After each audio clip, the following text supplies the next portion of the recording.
Պարոն Բաղդասյան, ներկայիս իրավիճակը Ղարաբաղի ադրբեջանական շփման գծում համեմատաբար հանգիստ է, նախապատրաստվում է իհարկե հանդիպում նախագահների Սարգսյան, Ալիև, ինչ կարող ենք ակնկալել նախ այս հանդիպումից եւ առհասարակ այս տևական հանդարտությունը Ադրբեջանի արդյոք կարող է երկարատև լինել, թե ի վերջո այդ ռազմական ճանապարհով կոնֆլիկտի կարգավորումը նորից հարձակում այլընտրանք չի ունենալու։ Ես ուզում եմ դուրս գանք այդ մեր նախորդ փուլերի մինչև ապրիլ 4-ին եղած գծային պատկերացումներից, որտեղ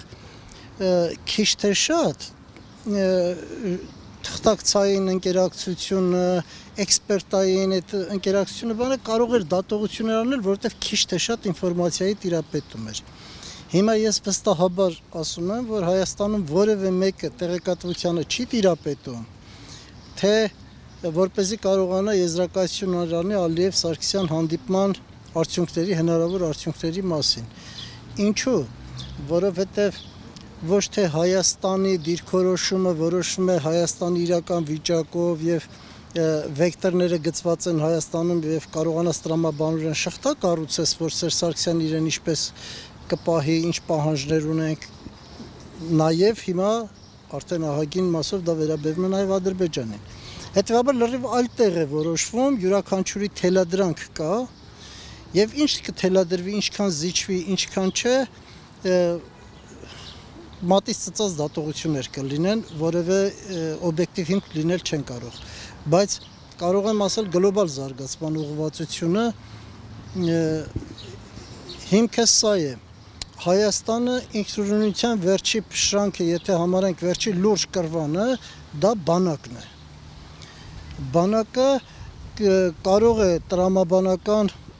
շղթա գծել հնարավոր բանակցությունների, պահանջների սահմանի համար, բայց եթե բանակի հակաօդային պաշտպանությունն էլ հանձնում ենք Ռուսաստանին, վստահաբար գիտենք, որ բանակում շատ կան Ռուսաստանին ենթարկվող ԳՌՈ-ի կամ չգիտեմ ինչի ագենտ շտաբի պետերից սկսած, մինչև չգիտեմ որ կարգի զինվորական մասան։ Հետևաբար հիմա առավել եւս փոքրանում է մեր հնարավորությունը դատողություններ անելու, Հայաստանի հնարավորությունները որպես նույնիսկ պետություն, եթե մի պահ ենթադրենք, որ ոչ թե Սերժ Սարգսյանը Ռուսաստանի դրածոն է եւ կատարում է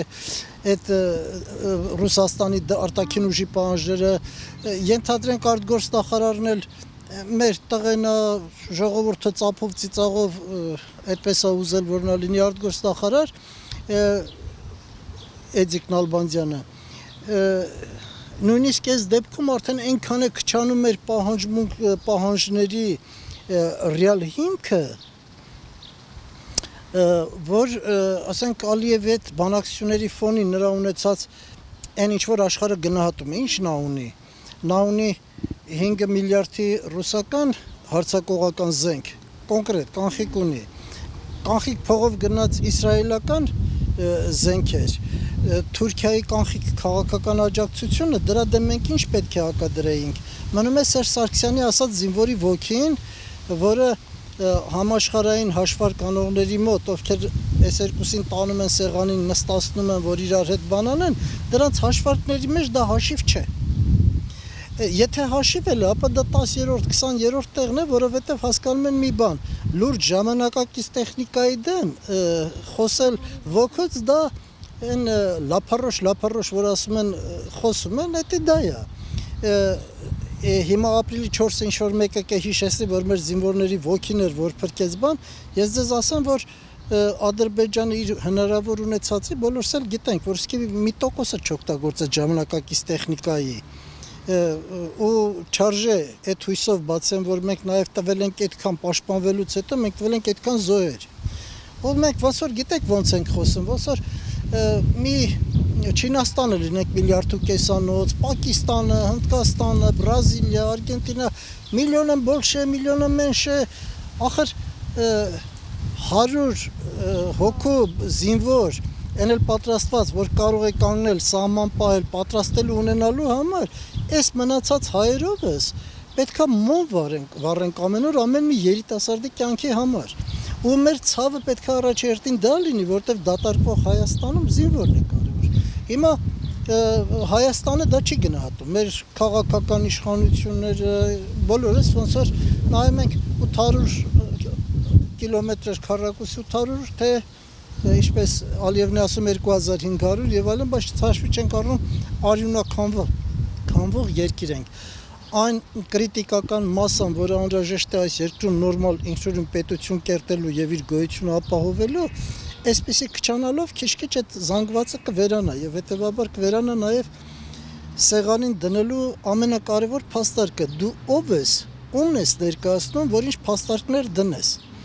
Մենք հերթով հանձնեցինք մեր ամեն ինչը Ռուսաստանին, հերթով հանձնեցինք։ Ժողովրդին էլ Ռուսաստանի օգնությամբ քոչացրեցինք, իմիջիայլոց սրան շատերը ասում են, հո բոլորը Ռուսաստան չեն գնում, Ամերիկա են գնում, Եվրոպա մենակ գնան, բայց չէ որ գնում են տնտեսական եւ քաղաքական պայմաններից։ Տնտեսական պայմանները անտանելի ով է ստեղծել։ Մոնոպոլիաները ումն են, ռուսական պետական ձեռնարկություններն, էներգետիկա, բոլորը, ամեն ինչը։ Եվ հետեւաբար մենք վերացրել ենք բոլոր այն մեր փաստարկները, արգումենտները, որով պետք է նստենք սեղանին եւ պահանջներ դնենք։ Հիմա քանի որ այդքանը չկա, Սերժ Սարգսյանին ինչ են հրահանգել, ինքը ինչքան է պետք է զիջի։ Ինքը մի խոսք ասեց այդ օթում, հա, այդ թրջելիս, օթում թրջելիս, երբ որ նա մամլոասուլիս էր տալիս, մի արտահայտություն արեց, որ ոչ մեկը ուշադրություն չի դարձել դրա վրա, ասաց մենք գիտենք թե ումով մեզ կպաշտպանենք, ումով այս հարցը կլուծենք։ Եթե ուշադրություն եք դարձել այս նախադասության վրա, ոչ մեկը շեշտադրություն չդրեց։ Այդ ումով է, որ ինքը գիտի, մենք չգիտենք։ Օրինակ ես գիտեի, դա մեր բանակը պետք է լինի, ազգային անվտանգությանը, Վովայի Քաջարի ներքին զորքերը, բայց պարզվում է, որ չէ, կա ումովը։ Հիմա այդ հարցի պատասխանը կարող է լինել այ դաշնակցական են լումումբայիստական Արմեն Ռոստոմյանը ասաց, որ հոպը հանձնելուց այլ առաջարկողներ չկա, Ռուսաստաներ հանձնվեցինք իրեն, ենթադրում ենք, որ հոպը կպաշտպանի, բայց ոչ մեկը չի ասում, որ հոպը ստորագրելուց դեկտեմբերի 23-ին ստորագրելուց անմիջապես հետո ստորագրողներից մեկը, ռուսական բանակի ներկայացուցիչներից մեկը, Բարսաշճան, հիմա չեմ հիշում կոնկրետով, հայտարարեց, ասաց, որ այս պայմանագիրը ընդհանրապես Ղարաբաղի վրա չի տարածվում, դա չի օգտագործվում։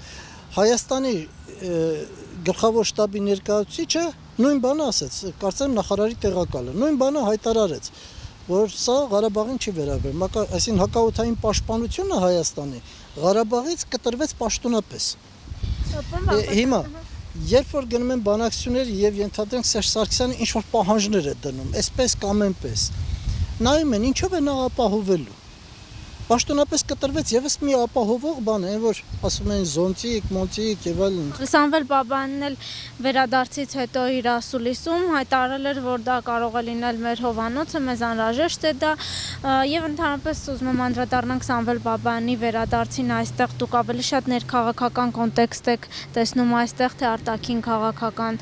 որովհետեւ նրա հարցազրույցից ակնհայտորեն երևում է, որ նա բացարձակապես չի քննադատում Ռուսաստանին, այդ գործողությունները նույնիսկ պատերազմ չի անվանում, նրա հայտարարությունները, որ սկզբում պաշտոնի չի հավակնում, հետո նրա կողմնակիցները նրան պաշտոնի համար գնում են բողոքի ակցիա են կազմակերպում, ակցիայից հետո հայտարարում է, որ ես այդպիսի ցանկություն չեմ ունեցել, ինչ միտումներ եք տեսնում, ում էր անհրաժեշտ Սամվել Բաբյանի վերադարձը, որ ամենակարևորն է։ Հայաստան իր քաղաքական կյանքով հիմա փաստորեն ամբողջությամբ խրվել է ինտրիգների ճահիճը։ Եվ ես չեմ զարմանա, որ խոհանոցի կանայք ավելի լավ է ճահիճում քաղաքականություն վարեն, քան նորմալ աշխարհում ընդունված չափանիշներով առաջնորդվող գործիչները։ Հիմա տեսեք, Սամվել Բաբյանի գնալը մի մեծ անհայտություն էր, որի մեջ ֆինանսական չարաշահումներ, Բազյան Ալբերտ հետ կապված եւ այլ մահափորձ, ինչ ասես։ Մենք հայերս մի հատ այդ Սասունցի Դավիթ էպոսը եւ Մհերին սպասելը, որ դուռը կբացվի ու դուրս կգա ագրավաքարից, դարձրել ենք մեր առօրյա ապրելու կենցաղը ու էպիկական հերոսներ ենք հորինում։ Օրինակ, մի էպիկական հերոսը Սամվել Բաբյանն է։ Նախ Վազգեն Սարգսյանն էր հաղթել Ղարաբաղյան հերոսամարտը, այդ զոհերը, այդ 10-15000 զոհերը, այդ զրկանքները չէ, Վազգեն Սարգսյանն էր հաղթել։ Հետո Ռոբերտ Քոչարյանը, որ եկավ իշխանության, պարզվեց ինքն էր հաղթել։ Հետո հիմա Սերժ Սարգսյանն է հաղթում, ու Սամվել Բաբայանը, որ եկավ, պարզվեց, որ Ղարաբաղում ինքն է հաղթել։ Ու այդ էպիկական հերոսի կերպար են կերտում, որը օգտագործում են ուրիշները։ Որտեղ են նստել, որտեղ են ինչ սխեմա գծել եւ Սամվել Բաբայանը այդ սխեմայի մեջ ինչ դերակատարություն ունի, ոչ մեկը ասել չի կարող։ Կարող ենք ասել, որ այդպեսի բան չկա, ինքը այնպեսի մարդ էր, որ ինքն է որոշել, գալ եւ այլն եւ այլն։ Բայց այն մթությունը, որ պատվում է, մոտավորապես նույն ձեր առաջի հարցին ման Սերժ Սարգսյանը ինչ, ասենք, ինչ ակնկալիք ունենանք իր հանդիպումից Ալիևի հետ։ Եթե որևէ մեկ այդ հարցին կպատասխանի, կարող է պատասխանել նաև Սամվել Բաբայանի հետ կապված ակնկալիքների, նրա քայլերի տրամաբանությունը։ Հանցագործ աշխարհի տրամաբանության ենք ապրում, երբ որ ակնհայտ ոստիկանը, ասենք, Գևորգի դատավարությունն է գնում։ Ոստիկանը ակնհայտորեն խփելեցեց այդ մասին պաշտոնապես գրություններ գրել նաև առաջին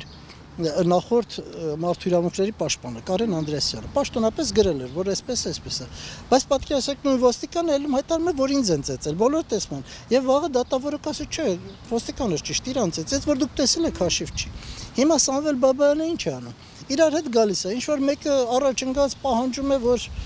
նշանակեն պաշտպանության նախարար։ Հետո ինքը ելում հրաժարվում, ասում է, այդպես բան չեմ ասել, իրանով էր խնդրել գրանալներ, թող ծեծեին։ Բայց ամենահետաքրքիրը այստեղ կորում է պետության գաղափարը։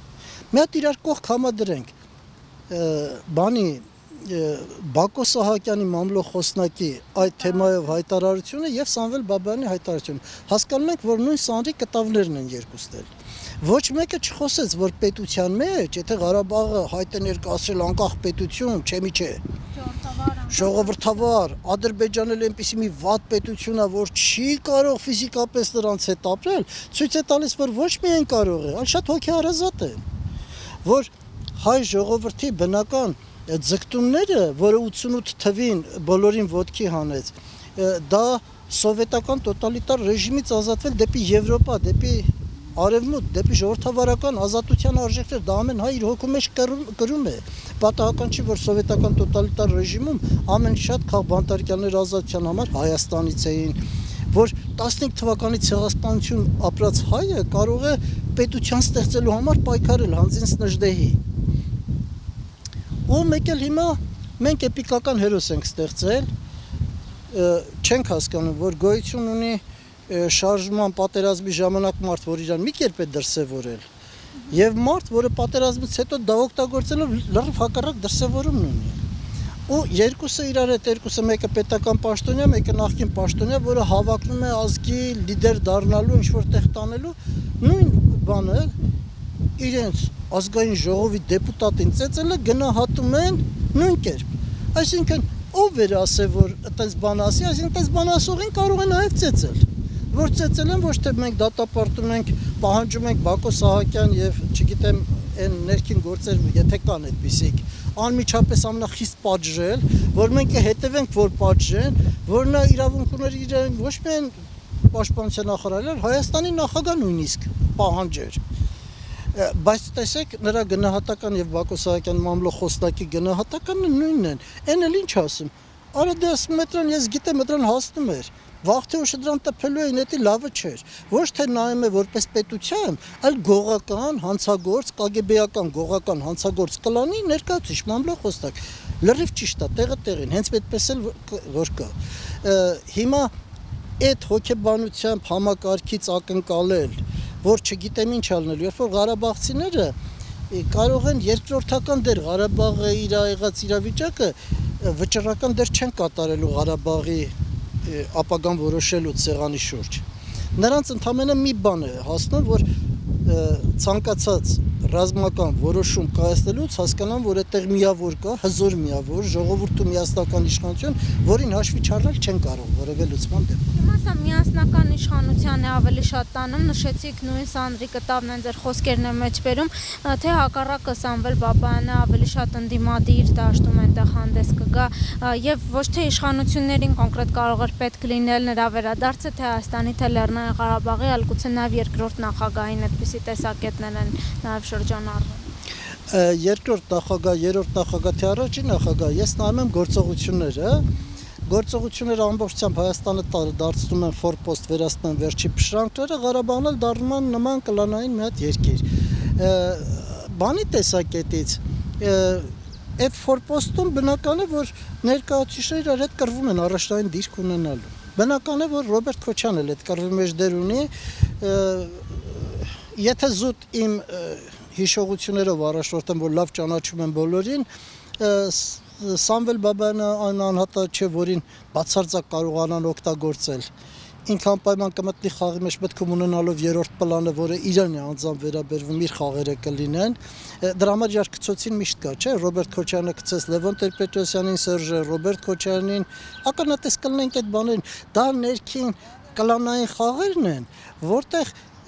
յուրաքանչյուր մտքում բաներ ունի, իսկ երբ որ ես ասում եմ նույն Սանդրի կտավն է, նկատի ունեմ բնույթը, դրսևորումները, ոչ թե նույն կլանի անդամներ են, կարող են տարբեր կլաններ լինեն, կարող է իրար դեմ կռվեն, բայց դա կլանային պայքարը չի ենթադրում այն իմաստով, ինչ որ դուք եք ասում ընդդիմադիր, իմ ուղեղի մեջ չի տեղավորում կլանին ընդդիմադիր, ասենք մաֆիական մի հատ կառույց է, մի հատ դոն է, ներսում որ ասենք ուզում են գցեն մեկ ուրիշը դառնատուն, սրանց անվանենք ընդդիմադիր։ Մի քիչ այդ բառն ու այս Հայաստանի ու Ղարաբաղի վիճակը մի քիչ շատ կրն էլի իրար բանալ, բայց բոլոր դեպքերում վստահաբար Ռոբերտ Քոչյանը իրենց ինտրիգային քաղաքականությանը բնորոշ, որը հատուկ է սովետական միության, ես անդադար շեշտում եմ, բայց ոչ թե ֆիքսված եմ այդ KGB-ի վրա բանեն, մանյա բան ունեն պրեսլեդվանիա կամ ես ինչ չէ, ուղղակի փաստերը դա են ցույց տալիս, այդ շղարշը մթության շղարշը, որ ասենք մի գիշերով բան են կնքում, ԵՏՄ են մտնում, մյուս գիշերը ֆուտբոլային դիվանագիտություն են անում, ասենց անսպասելի օդի մեջ են, այդ սաղ իրանցն է, այդ պուտինյան KGB-ական ոչն է։ Հիմա բոլորը այդ ոչի մեջ մտած են, այդ նույն Սանդրի կտավներն են, իրենց դրսևորմամբ։ Ստեղ կպայքարեն ամեն մեկը, որ ինքը լավ ապրի, ինքը տիրի, ինքը դառնա դոնը։ Բայց ոչ թե դոնը դառնա, որ Հայաստանը անկախացնի ու այս աշխարհի տրամաբանության մեջ մտցնի, այլ չէ, իրենց գծած շրջանակը, որի մեջ իրենց համար գծել են, այդ շրջանակում իրենք լավ դիրքեր գրավեն։ Այսինքն բոլորին դուք այդ դիրքերում եք տեսնում, որովհետև նաև Արցախում էլ էստեղ էլ էйֆորիա էր առաջացել Սամվել Բաբայանի հետ գալու հետ կապված, որ Սամվել Բաբայանի օրոք բոլորովին այլ քաղաքականություն էր, բոլորովին այլ իրավիճակ էր եւ այսպես կարծես նաև փրկիչի փորձում են փրկիչի անվան տակ, հա։ Միշտ այդտեղ մի լավ բան կա, էլի ասում են տո լավ է, բանը այս հիմիկվա երիտասարդները, ասենք,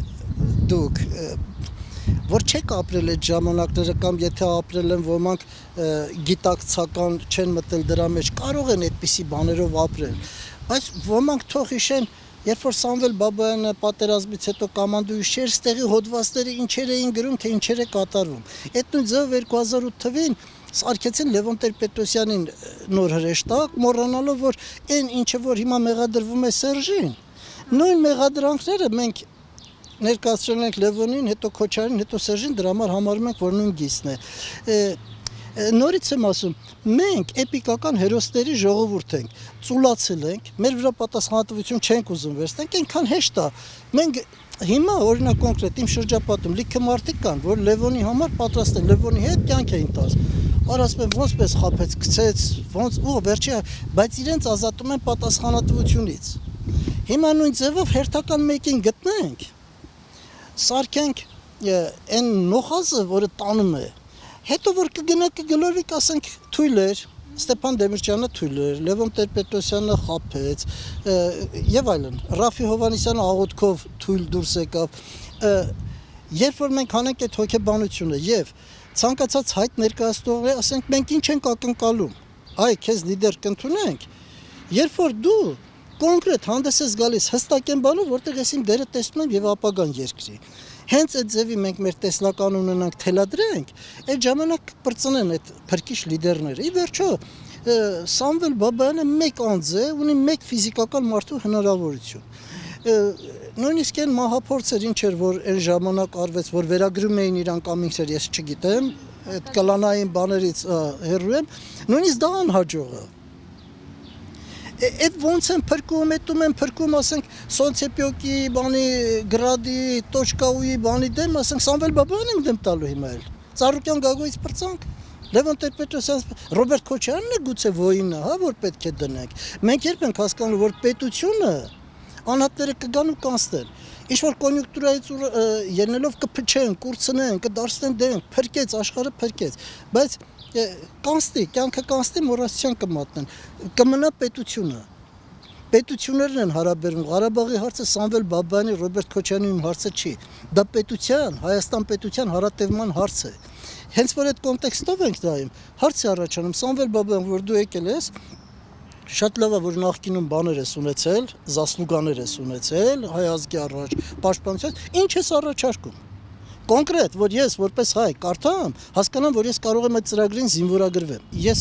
համարում եմ, որ ինտրիգային դաշտում էր իր բանը, որ երկակի, միշտ երկակի հասկանալ, երբեք ուղիղ չխոսել, որով ինչ հետևություն ուզում է անի, բայց այն ակնհայտ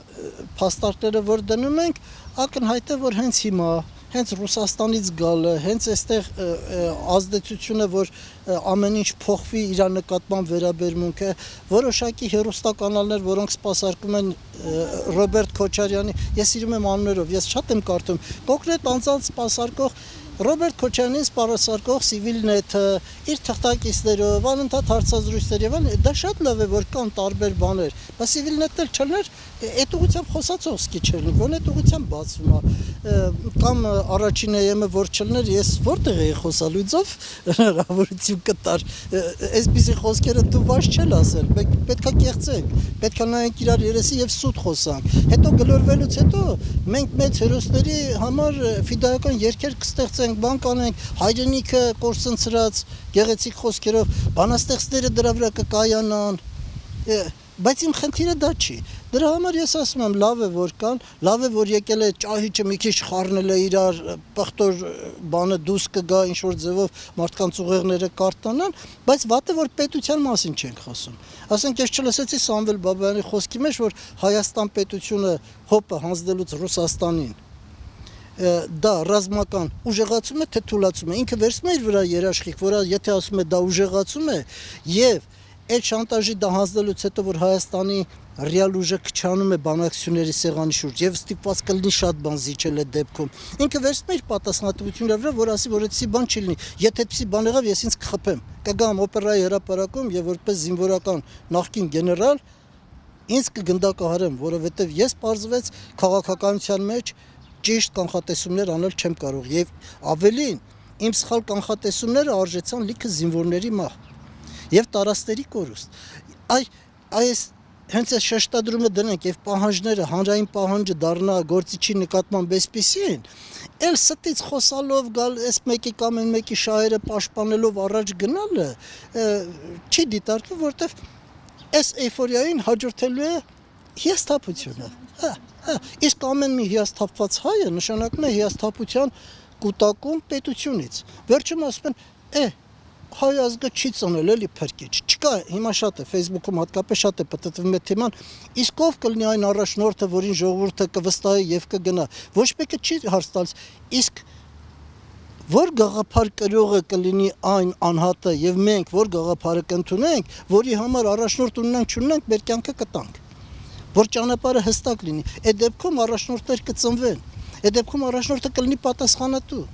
ոչ մի առաջնորդ չի ասի ես գիտեմ երբ անեմ ինչպես անեմ ոնց անեմ ոչ մեկը չի ասի Սերժինման ես օդի մեջ ես գիտեմ ումով պաշտպանեմ Ղարաբաղը բացի հայ ժողովրդից ու հայ պետությունից պաշտպանող չկա չի լինի ինչպես Ղարսը չպաշտպանեց ինչպես Արևմտյան Հայաստանը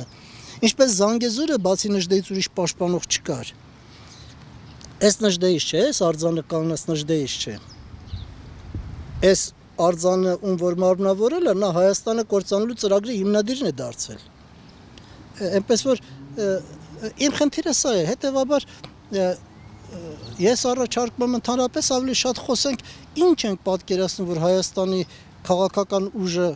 ավելացնենք, որ բանակցությունների սեղանի շուրջ մեծ հաշվի նստեն։ Հատկապես հիմա, երբ միջազգային զարգացումները շատ հայանպաստ են, որին Հայաստանի իշխանությունները երկու ոտքը դեմ տված հակառակն են անում։ Ասենք Գերմանիան ընդունում է հայոց ցեղասպանությունը շահերից ելնելով։ Ընդ որում ասեմ, սա համաշխարհային քաղաքականության մեջ ես գնահատում եմ կտրուկ փոփոխություն։ Կտրուկ Թուրքիայի շանտաժով Ռուսաստանը եւ Թուրքիան քաղաքականության մեջ առաջնորդվում են բացառապես շանտաժով։ Լիքը գործիքներ կան, այդ թվում նաեւ շանտաժը։ Սրանց ամենագերադասելի բանը շանտաժն է։ Թուրքիան շանտաժով Գերմանիային հասցրեց, Գերմանիան ինքնուրույն չորոշեց դա։ Դա այդ